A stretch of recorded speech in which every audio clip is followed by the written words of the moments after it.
Hi everyone, this is State Representative Trom Nguyen coming to you from the 18th Essex District. Like all of you, I am devastated by the murders of those 19 children and 2 adults in Uvalde. 21 people who should still be here with us today. 2 days ago, I was reading a storybook and speaking about civic engagement to 3rd graders at the High Plain Elementary School in Andover. The kids were just so adorable and engaged. It really lifted my spirits to spend time with them. And to think on the very next day, a gunman walked into a 4th grade classroom and shot 19 precious children and their dedicated teachers. It's unthinkable. And yet it is thinkable because it happened before. Nearly 10 years ago, an eerily similar situation where a lone teen gunman shot his female parents, went into the local elementary school and murdered 20 children and 6 teachers.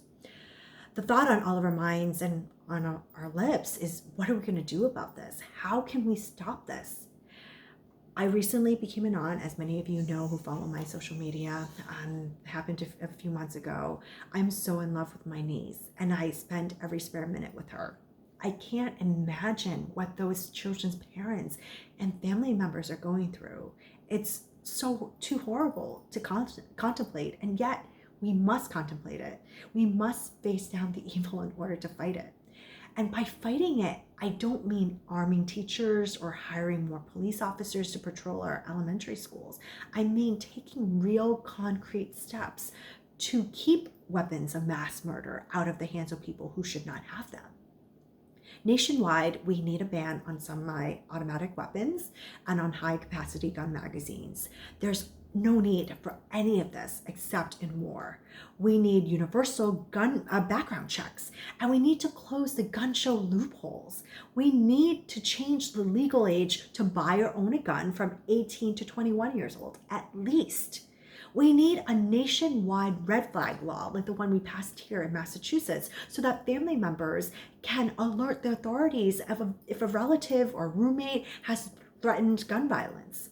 Massachusetts has these laws, but we still have more work to do. We need to ban ghost guns. We need to require more extensive screening for those who do apply for licenses or gun licenses, and we need serious consequences for those who commit gun violence. So I filed a bill to reform our hate crime laws. I don't know if it would apply in this particular shooting that happened in Texas. We don't know the motive yet, but it would most likely apply to racist massacres like the one that happened in Buffalo that just happened 10 days ago.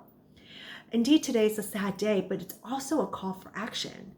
Earlier this morning, I stood in solidarity with my colleagues in the House Asian Caucus and other colleagues in the State House to speak out against anti-Asian hate. As many of you know, May is Asian American, Native Hawaiians, and Pacific Islander Heritage Month. But this bill doesn't only address anti-Asian hate, it also addresses hate overall against people of color, the LGBTQ community, people with disabilities, and so many other vulnerable communities. This atmosphere of hate drives shootings like the massacre in Buffalo, like the Pulse massacre, like the mass shootings in Atlanta, and so many others. So many of us are saying enough is enough. We have to do something to protect our precious children, actually to protect all people. Today is the 2-year anniversary of the murder of George Floyd. His death spurred people to action. We protested in the streets and we reached out to our legislators. Right here in Massachusetts, we passed a massive bill to work towards racial justice reform. And I have to thank the Speaker, the Senate President, just everyone who worked so hard on this. We were able to do that because the people in the state demanded it. And we must demand the same thing right now when it comes to common sense gun reform. Call your U.S. senators and congresspeople. Our representatives here in Massachusetts are on our side, but you know that they're also hearing from the NRA right now. Call them and tell them that you support them in fighting for common sense gun laws. They need to know that you have their back. And also reach out to your state reps and senators, my colleagues, so that we can move forward with common sense gun legislation.